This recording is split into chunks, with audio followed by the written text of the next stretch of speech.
đến từ trường Mầm non Hương Lâm đến thăm tham dự lớp chúng mình. Cô và các con cùng nổ 100 ngón tay để chào đón các cô nào.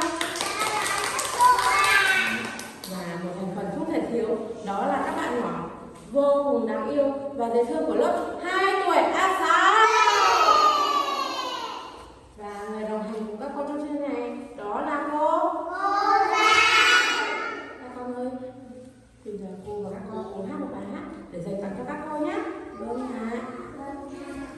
Bây giờ chúng ta cùng hát bài hát Trời nắng trời mưa nào.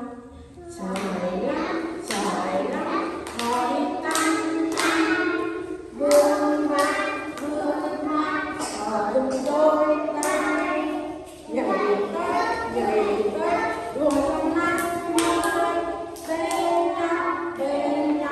bên nhau ta cùng chơi.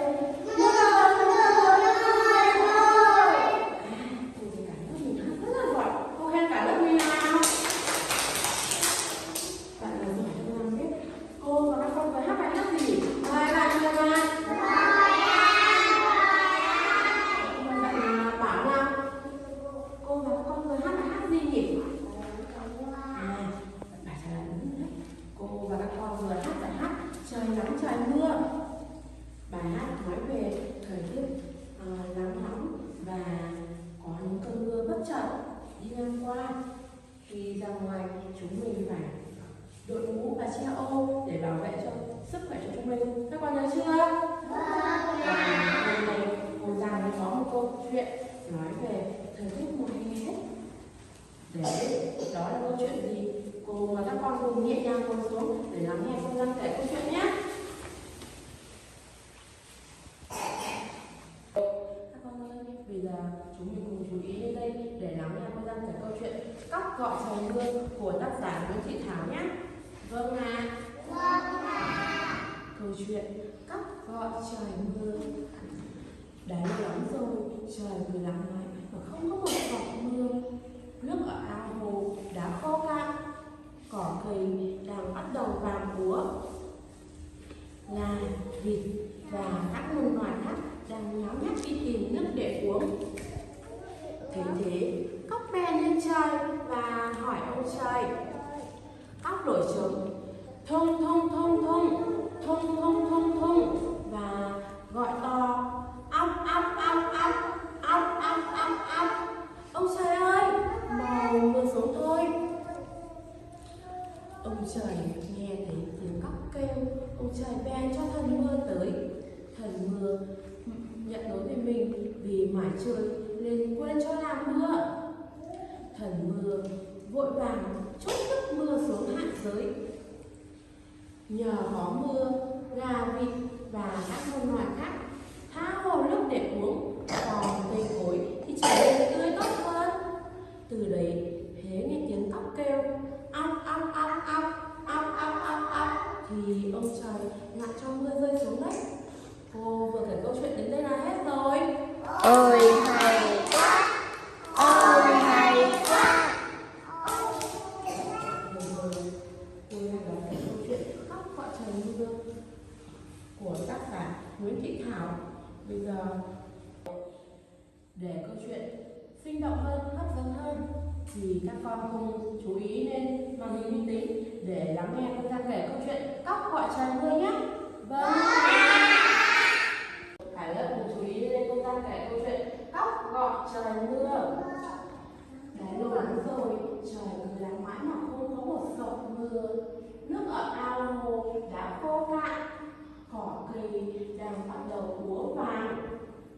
Gà, vịt và các muôn loài khác đang nháo nhác đi tìm nước để uống. Thấy thế, Cóc bèn lên trời và hỏi ông trời.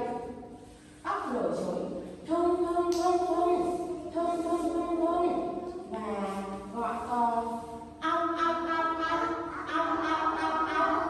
Ông trời ơi, mau mưa xuống thôi. Thế nghe tiếng cóc kêu, ông trời bèn cho gọi thần mưa tới. Thần mưa nhận lỗi về mình vì mải chơi nên đã quên cho làm mưa. Thần mưa vội vàng trút nước mưa xuống hạ giới. Nhờ có mưa, gà vịt tha hồ nước để uống, cỏ cây thì trở nên tươi tốt hơn. Từ đấy thế nên tiếng khóc kêu ao ao ao ao thì ông là trời đặt cho mưa rơi xuống đấy các con ạ. Cô vừa kể câu chuyện từ cây nhà hết rồi. Ôi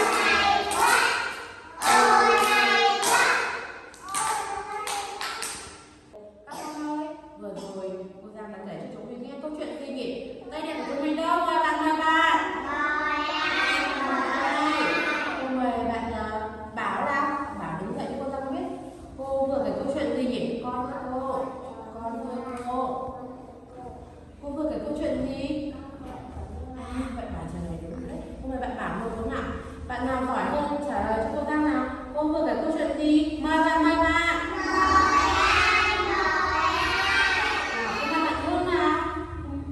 Bạn Hương trả lời cho cô Giang biết. Cô vừa kể câu chuyện gì nhỉ? Câu chuyện gì? Bạn Hương và bạn Bảo ngồi xuống. Cô khen bạn Hương, bạn Bảo cả lớp. Các bạn Hương, bạn Bảo nào. Vừa rồi cô Giang đã kể cho chúng mình câu chuyện tóc cọ trời mưa rồi đấy. Vậy bạn nào giỏi hơn chúng Giang biết trong câu chuyện tóc cọ trời mưa có những nhân vật gì nhỉ? Mời bạn, mời bạn. Đây đẹp của chúng ta. Cô mời bạn Hằng Nam. Bạn Hằng đứng dậy cho tôi biết. Trong câu chuyện tóc cọ trời mưa có những nhân vật gì? Con gì nhỉ? Con cóc này và con gà này và con gì nhỉ? Con vịt này, ông và con gì nữa nhỉ? Bạn nhân vật gì? Con thần gì nhỉ? Bạn Hằng trả lời đúng rồi đấy. Cả lớp các bạn nào? Câu chuyện ốc quả trời mưa có nhân vật con cóc này, con gà này, con vịt này và ông trời và cả thần mưa đấy các con ạ. Con ơi, đã lâu lắm rồi thì trời có mưa không hả nhỉ? Các con có mưa không? Có mưa không nhỉ? Cả lớp là con ạ. Có mưa không?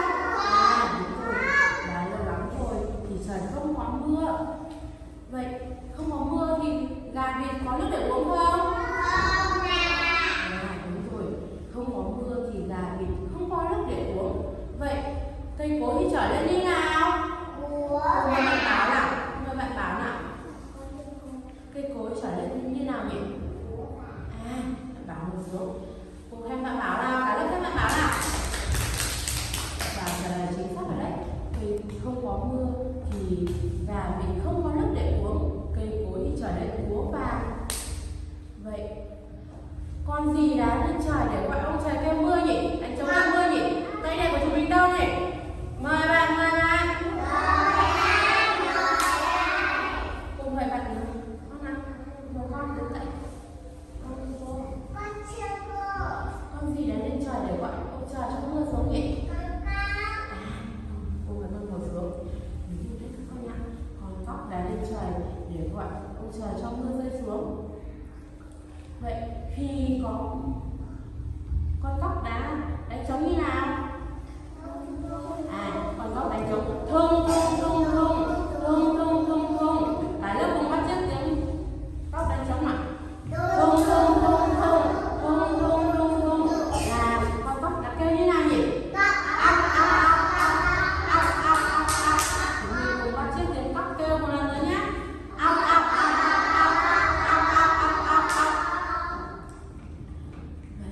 Thì trời có mưa thì gà vịt có nước để uống không nhỉ các con? Mời bạn, mời bạn. Mời bạn nào. Hàng năm. Thầy ơi, cho cô Giang biết khi trời đổ mưa thì gà vịt có nước để uống không nhỉ? Tóc tí đoạn này. Các con ơi, khi trời mưa thì gà vịt như thế nào nhỉ các con? Cây đẹp của chúng mình đâu nào? Mời bạn, mời bạn. Cô mời bạn Hằng nào. Hằng đứng dậy cho cô Giang biết. Khi trời có mưa thì gà vịt như nào nhỉ? Gà vịt như nào? Cô mời bạn Hằng ngồi xuống. Bạn Hằng trả lời rất là giỏi. Cô khen bạn Hằng nào. Bạn Hằng trả lời Khi có mưa thì gà vịt có nước để uống đấy các con ạ. Vậy cây cối thì làm sao nhỉ? Mời bạn. Cây cối thì làm sao? Cô mời bạn Bảo nào. Bảo ơi, khi có mưa thì cây cối trở nên làm sao nhỉ? Tươi. Đúng rồi, bạn Bảo ngồi xuống. Cô cả lớp các bạn Bảo nào. Từ đấy nghe tiếng cọp kêu ong thì ông trời lại cho mây đen kéo đến để làm mưa đấy các con ạ. Câu chuyện cóc gọi trời mưa nói về sự hạn hán kéo dài khiến mọi vật khô héo. Nghe tiếng cóc kêu thì ông trời cho mưa rơi xuống. Nhờ có mưa thì muôn loài vật tha hồ nước để uống, cây cối trở nên tươi tốt hơn và không khí trở nên trong lành hơn, mát mẻ hơn. Các con có thích không? Các con ơi, khi đi ra ngoài trời nắng trời mưa thì chúng mình phải đội mũ và che ô để bảo vệ cho sức khỏe chúng mình không bị ốm, các con nhớ chưa? Vâng ạ. Và bây giờ cô sẽ kể cho chúng mình câu chuyện cóc gọi trời mưa qua sa bàn. Các con cùng nhẹ nhàng về chỗ để lắng nghe nào. Các con cùng ngồi quan sát lắng nghe cô đang kể câu chuyện cóc gọi trời mưa qua sa bàn nhé. Câu chuyện cóc gọi trời mưa. Để một lắng mưa trời nắng mãi không có một giọt mưa. Nước ở ao hồ đã khô cạn, cỏ cây đang bắt đầu úa vàng. Gà vịt và các muôn loài khác nhao nhác đi tìm nước để uống. Thế cóc bay lên trời và hỏi ông trời. Cóc nổi giống thung và gọi to ao. Ông trời ơi, mau mưa xuống thôi. Nghe tiếng cóc kêu, ông trời bèn cho thần mưa tới. Thần mưa đã nhận lỗi về mình vì mải chơi nên quên cho làm mưa. Thần mưa vội vàng trút nước mưa xuống hạ dưới. Nhờ có mưa mà gà vịt tha hồ nước để uống, cỏ cây thì trở nên xanh tươi tốt hơn. Từ đấy thế nghe tiếng cóc kêu ong thì ông trời lại cho